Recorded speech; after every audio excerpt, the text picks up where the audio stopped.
बिस्मिल्लाहिर्रहमानिर्रहीम। अस्सलाम वालेकुम जी। मैं वैस इकबाल शाह इकबाल ऑर्गेनिक फार्म्स नौशहरा से आपसे मुखातिब हूँ। उम्मीद है आप सब खैर खैरियत से होंगे। अल्लाह आप सबकी जान माल आल औलाद में खैर बरकत अता फ़रमाए और अल्लाह दीन दुनिया की कामयाबियाँ अता फ़रमाए। आज जी 25 सितंबर 2025 है और ये हमने जैसे आपको कहा था कि पट्टी कैसे पुराना पिछला वाला फ्लॉक मेरा आखिरी फ्लॉक था। ये भी मैंने मेल्स डाले हैं, इनके जो लोमन ब्लैक के नर हैं तो इन पे तवक्ल किए। आप सब दुआ कर रहे हैं अल्लाह इसमें खैर व बरकत अता फ़रमाए। हमारे लिए नई चीज़ थी, मेरे लिए फ़र्स्ट टाइम है, लेकिन चेक करेंगे अगर मुनाफा बख्श हुआ तो आप सबको भी सजेस्ट करेंगे कि आप भी थोड़ा थोड़ा माल रख के अपने लिए थोड़े बहुत अगर पैसे बनते हैं तो वो कर सकें।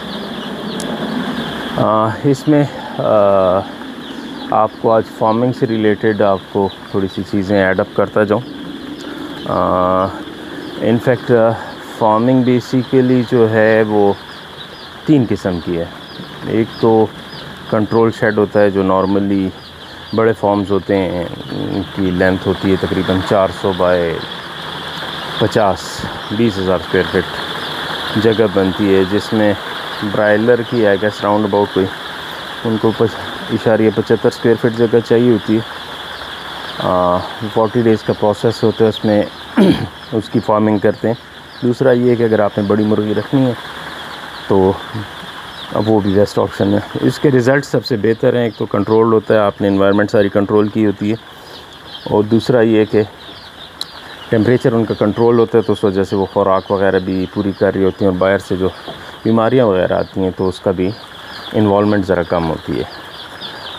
लेकिन इसमें जो बहन भाई अपने लिए पट्टी लेना चाहते हैं, मतलब जिस तरह 50 दाने लेते हैं, 100 दाने लेते हैं, तो उनको मैं प्रेफर करूँगा कि वो कंट्रोल शेड का माल ना लें। इसमें रीज़न ये होता है क्योंकि कंट्रोल शेड अगर आपने थ्रू आउट उसको एग लेइंग पे लेके जाना है या प्रोडक्शन करनी है तो वो तो बेस्ट ऑप्शन है कि आप उनको उधर ही रखें, डे 1 से बड़ा करें और फिर प्रोडक्शन लें तो ऑप्टिमल प्रोडक्शन आएगी, आपकी मैक्सिमम प्रोडक्शन आएगी। लेकिन अगर वही मुर्गी आप फिर ओपन शेड में लाते हैं जिस तरह हम घरों में रखते हैं, तो वहाँ पे आप वो फैसिलिटीज़ प्रोवाइड नहीं कर सकते, टेम्परेचर वगैरह की, बाकी सिनेरियो की। दूसरा ये है कि वो कंट्रोल शेड में रही होती है तो जिस तरह पैम्पर्ड बच्चे होते हैं उस तरह उनकी मिसाल होती है।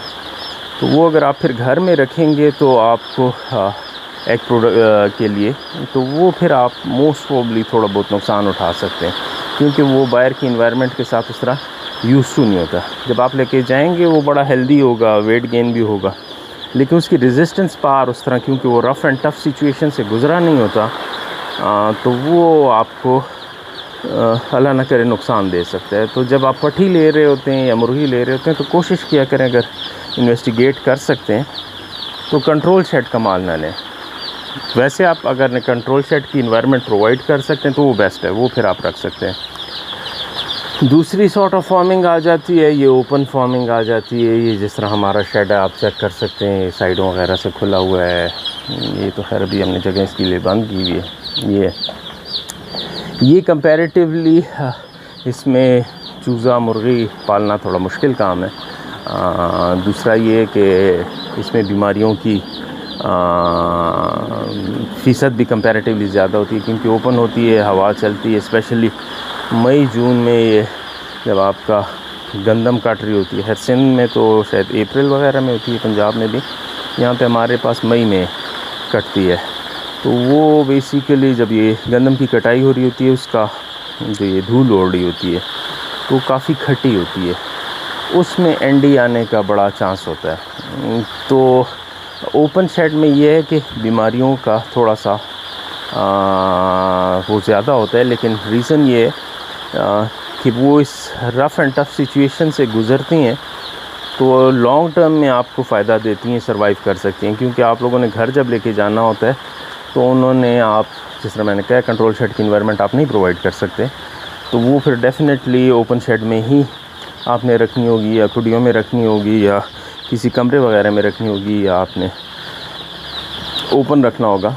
तो उसमें ये है कि आपको ये ओपन शेड की जो मुर्गी है ये थोड़ा सा कंपैरेटिवली रेजिस्टेंस पावर बेहतर होगी, तो ये आपको उस तरह नुकसान नहीं देगी इंशाल्लाह। और तीसरी बेस में आ जाती है फ्री रेंज फार्मिंग, जिसको हम नॉर्मली कहते हैं कि ऑर्गेनिक। वो भी है, वो बस इस तरह है कि आपने एक कमरे में रखी और दिन के टाइम खेतों वगैरह में रख दी कि मतलब मुर्गी खुली डुली फिरे खेतों वगैरह से, मतलब प्रोटीन का लेवल भी जो कीड़े वगैरह हैं वो भी खाए और बाकी सब्ज़ा वगैरह, और साथ अगर आप फीड वगैरह चला सकते हैं। तो ये ओपन शेड और ये फ्री रेंज फार्मिंग जो है ये कंपैरेटिवली थोड़ी सी टफ़ है, क्योंकि ओपन रेंज में फिर आप लोगों को थोड़ा सा इशू आ जाता है कि थ्रेट्स भी बन जाते हैं बीच में अगर चूज़ा आपका छोटा है तो बिल्ली आ गई, कौवा वगैरह आ गए, चील वगैरह आ गए, तो वो उठाने के चांसेस होते हैं, या कुत्ता वगैरह, ये उसको थ्रेट्स वगैरह होते हैं। लेकिन ये है कि वो रफ़ एंड टफ़ सिचुएशन से गुज़रता जाता है। जिस तरह आप घर में भी अक्सर लोग मुझे अक्सर कहते हैं कि यार इसकी एक्स्ट्रा केयर करनी पड़ती है। डेफ़िनेटली एक्स्ट्रा केयर तो आपने करनी है, बेड इनका बना के देना है आपने चावल के छिलके वगैरह का, कि स्पेशली इनकी रात नरम गुजरे, क्योंकि आपने इन्वेस्टमेंट की होती है। लेकिन यही चीज़ अगर आपने घर में अंडे से बच्चे निकाले हुए, तो आप अगर चेक किया करें तो वहाँ पे सर्वाइवल ऑफ फिटेस्ट की बात हो रही होती है।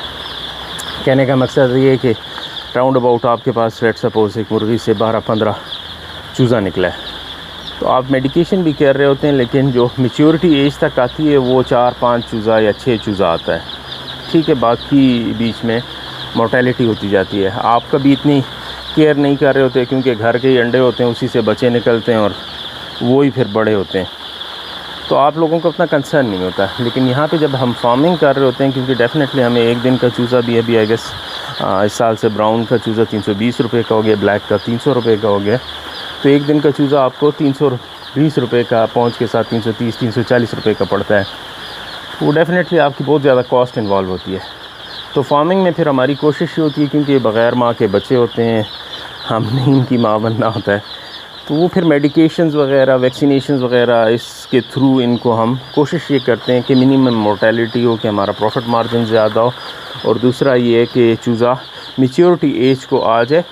जब मैच्योरिटी पे आ जाता है तो उसकी रेजिस्टेंस पावर्स ऑलरेडी बराबर हो जाती हैं, और वो आप कह सकते हैं कि मतलब जो एक्सट्रीम वेदर होता है उससे कोप अप कर सकती हैं और सर्वाइव कर सकती हैं। तो ये 3 किस्म की फार्मिंग थी, ये आपके साथ शेयर करनी थी, थोड़ा सा नॉलेज भी शेयर करना था। बाकी अगर नेक्स्ट ईयर का चूज़ा किसी ने बुक कराना हो, जो मतलब 1000 नहीं बुक करा सकते, कम करवाना चाह रहे हैं, तो मेरे 2 फ्लॉक्स ऑलरेडी बुक हो चुके हैं। एक आई गेस मार्च में 15 मार्च तक है, और आई गेस एक 15 अप्रैल तक है। तो उसमें अगर किसी ने चूज़ा बुक कराना हो, 1000 क्वांटिटी से कम हो, स्पेशली जो रास्ते में मुझे पड़ते हैं गुजरांवाला से लेके यहाँ पे नौशहरा KPK तक, तो वो मुझसे कांटेक्ट कर सकते हैं, एडवांस बुकिंग करा सकते हैं। उसका तरीका ये है कि मुझे सिर्फ 4-5 हज़ार रुपये आप ईज़ी पैसा कर दीजिए, आप लोगों के साथ रसीद शेयर कर देंगे। जिस दिन चूज़ा आ रहा होगा लोकेशन बता दीजिएगा, रास्ते में आ रही है तो वहाँ से आप पिक कर सकते हैं, ठीक है। दूसरा ये मेल चूज़ा है, सर्दियों में बहुत से बहन भाई कोशिश करते हैं कि वो हम ऑर्गेनिक मीट खाएं, ब्रायलर को अवॉइड करते हैं।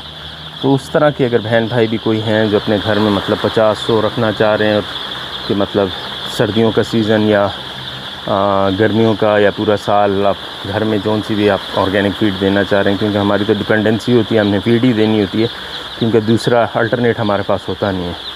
तो वो आप ऑर्डर करा सकते हैं अपना, एटलीस्ट 2 महीने का ये हो जाए तो फिर परचेज़ कर लें कि वो टफ़ सिचुएशन से गुज़ार लें। तो फिर आप वो भी परचेज़ कर सकते हैं, अपने पास रख सकते हैं, अपने दोस्त अहबाब को भी ये कह सकते हैं, क्योंकि अभी सर्दियों में मसला ये होता है कि मुर्गे की अवेलेबिलिटी कम हो जाती है। और दूसरा ये कि आप मार्केट से जाके परचेज़ करते हैं वो फिर आपको महंगा भी पड़ता है। दूसरा ये है कि इसकी वैक्सीनेशन वगैरह उस तरह हुई नहीं होती हमारी, तो आज भी ये अभी IVV वेरिएंट की आप लोगों के साथ शेयर कर देते हैं एंड में थोड़ा सा, क्योंकि इनकी उतनी इंटेंसिफाइड किस्म की वैक्सीनेशन नहीं होगी, क्योंकि उसका रीज़न ये है कि उन्होंने वैसे भी स्लॉटर होना होता है 3 महीने में, 3.5 महीने में, 2.5 महीने में। तो वो जो मुर्गी की इंटेंसिफाइड किस्म की वैक्सीनेशन होती हैं बर्ड फ्लू वगैरह की, वो नहीं होंगी। लेकिन आईबी वेरिएंट जो सर्दियों में इनको बेसिकली आईबी का मसला हो सकता है, ज़ुकाम वगैरह का, एंडी वगैरह, ये सारी जो हैं घंबोरों से रिलेटेड ये सारी वैक्सीनेशन इनकी प्रोसेस होंगी। ये भी आपके साथ प्रोसेस शेयर भी कर देते हैं। जिनकी वैक्सीन बन रही है इनको भी सर्विंग करते हैं, इनको भी पैसा रखा हुआ है। ये जी आप चेक कर सकते हैं, ये भी हमारे पास 2000 चूज़े 2500 चूज़े की वैक्सीन है। ये भी हिदायत भाई बनाएंगे। बनाने का तरीका एक दफ़ा देख लें और बस फिर इनकी सर्विंग है।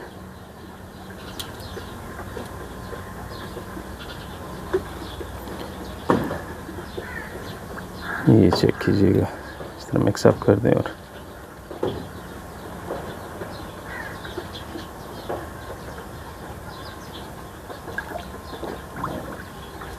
ये बना रहे हैं और अभी इनकी सर्विंग स्टार्ट करते हैं। ये जी आप देखिएगा, ये भी हिदायत भाई ने पानी के बर्तन ले आए हैं और ये इनकी सर्विंग अभी स्टार्ट कर रहे हैं।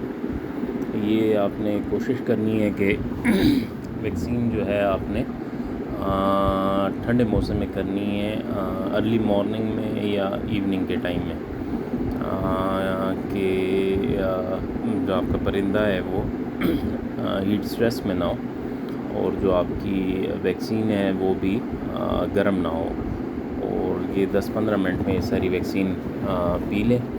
और वैक्सीन अगर आप लाते भी हैं तो कोशिश कीजिएगा, कुछ भाई गलती कर जाते हैं वो फ्रीज़र में रख देते हैं फ्रिज के लेकिन आप लोगों ने इसकी बेसिकली जो फ्रिज का पोर्शन होता है वहाँ पे रखिएगा, क्योंकि फ्रीज़र में आप रख देते हैं तो बर्फ़ बन जाती है और उसकी फिर वो इफ़ेक्टिवनेस बाकी नहीं रहती। ये आप चेक कर सकते हैं माशाल्लाह, जिस तरह चूज़ों को पता लगता जा रहा है वो पानी पीते जा रहे हैं। आप सबसे दरख्वास्त है कि आप सब दुआ करें कि अल्लाह हमारे लिए भी इस ब्लॉग में खैर व बरकत अता फ़रमाए। और जो बहन भाई इनको मतलब अपनी घरेलू ज़रूरियात के लिए या कारोबार के पर्पज़ के लिए हमसे लेके जाएंगे तो अल्लाह उनके लिए भी खैर व बरकत का मामला करे। दुआओं की दरख्वास्त है जी। शुक्रिया, जज़ाकल्लाह, अस्सलाम वालेकुम।